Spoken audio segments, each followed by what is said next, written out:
నడుస్తున్న చరిత్రను కల్లేం నవీన్ రెడ్డి. నడుస్తున్న చరిత్రను.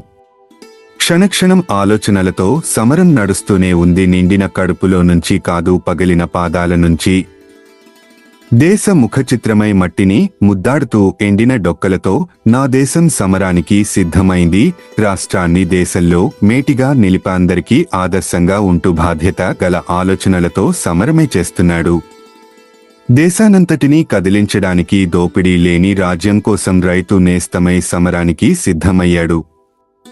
అతని హృదయం బాధ్యతతో, ప్రేమతో నిండి ఉంది కనుకే కష్టాలకు భరోసా, మనిషికి ఆసరా అవుతాడు. అతను వెలుగై సూర్యోదయం అవుతాడు. అతని మాట తూట, అతని బాట పోరుబాట. రైతు వ్యతిరేక విధానాలపై నిత్యం నిరసనలే నడుస్తున్న చరిత్రను. మంచి చేశాడు, మళ్లీ వస్తాడు మన ప్రభుత్వం, మన తెలంగాణ. జై హో కేసీఆర్. కల్లేం నవీన్ రెడ్డి.